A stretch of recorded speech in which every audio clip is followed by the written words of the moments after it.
Putri Ayudya. Di sini di film Bertaut Rindu, saya berperan menjadi Ibu Yuli, ibu dari Jovanka.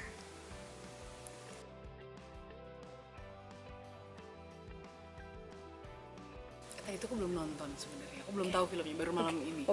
Menurut kalian gimana? Cocok nggak masih? Masih bisa kan masuk drama ya? Bisa. Alhamdulillah ya.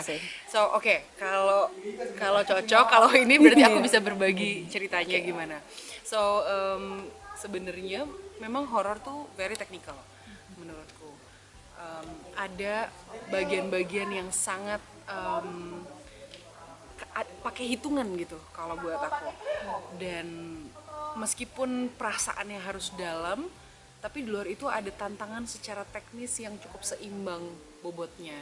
Nah, sementara di drama tantangan teknisnya tuh berbeda.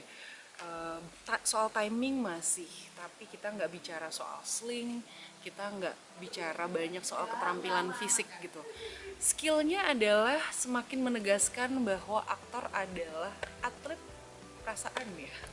Jadi bener-bener kita harus mampu punya perasaan atau mentality yang liat gitu, yang mudah diolah dan kuat bisa bergerak ke satu tempat dan kemudian balik lagi gitu. Kita harus malleable untuk berada di setiap situasi, tuntutan, panggilan, dan bagaimana menampilkan apa yang mungkin diharapkan sama penonton, tapi yang paling penting dipercaya sama penonton. Karena yang paling bahaya tokoh ini kan orang tua ya, ibu. Banyak banget orang mengalami jadi ibu. Jadi referensinya menurut saya nggak boleh salah. Harus ada emosi-emosi yang familiar. Karena aku merasa aku jadi representasi banyak sekali warga yang nonton ini gitu. Dan banyak berkaca gimana misalnya pas adegan yang sadar Jovanka keterima kuliah gitu ya. Kita sebagai anak tuh nggak paham sebenarnya waktu aku kuliah dulu gimana rasanya orang tua punya anak berhasil. Nah begitu pada akhirnya aku jadi ibu-ibuannya anak-anak di yayasan gitu, dan kemudian mereka achieve sesuatu, mereka berhasil, aku tuh merasa ternyata kebahagiaannya memang lebih daripada aku yang berhasil sendiri gitu.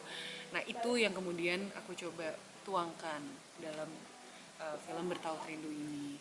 Dan benar bahwa baik horor, action maupun drama atau bahkan crime gitu, segala genre ini tuh berakarnya tetap dari manusia.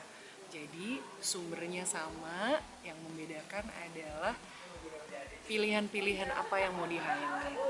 Jadi dari horor ke drama sebenarnya penyesuaiannya, kalau drama bobot perasaannya harus lebih meticulous, harus lebih teliti, dan yang paling besar tuh menurutku mendengarkan lawan mainnya. Karena kita berapa kali take keluarnya beda tuh biasanya. Apalagi sama Zara. Zara tuh sangat ekspresif dan responsif. Jadi enak banget mainnya. Kalau lagi menyentuh pegang dikit kerasa kesetrum gitu. Nah, masing-masing punya keunggulan sendiri, baik horor maupun drama. Tapi saya percaya bahwa semua cerita apapun genrenya, dramanya harus bagus. Kalau dramanya nggak bagus, orang nggak believe, orang tidak merasa terlibat, dan pada akhirnya jadi nggak asik nontonnya.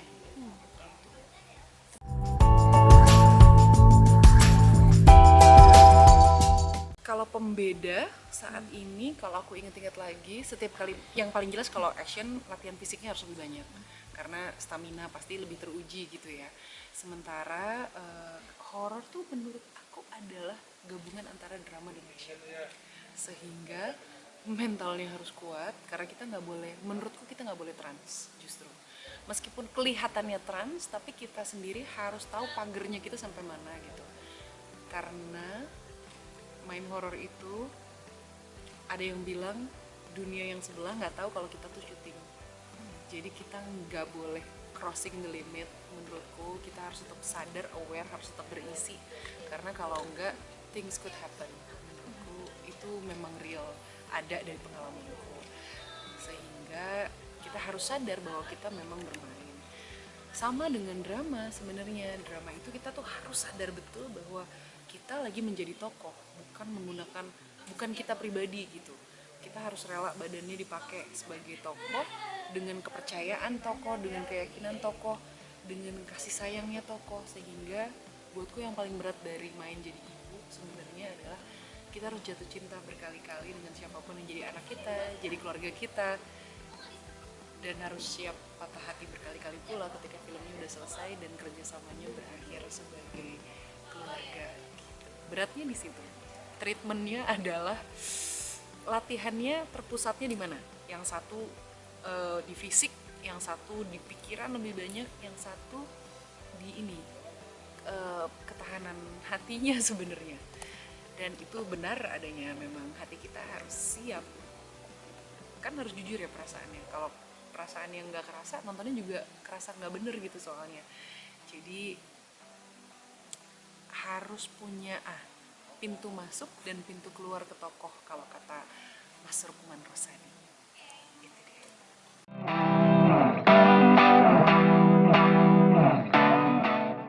Wow, oke.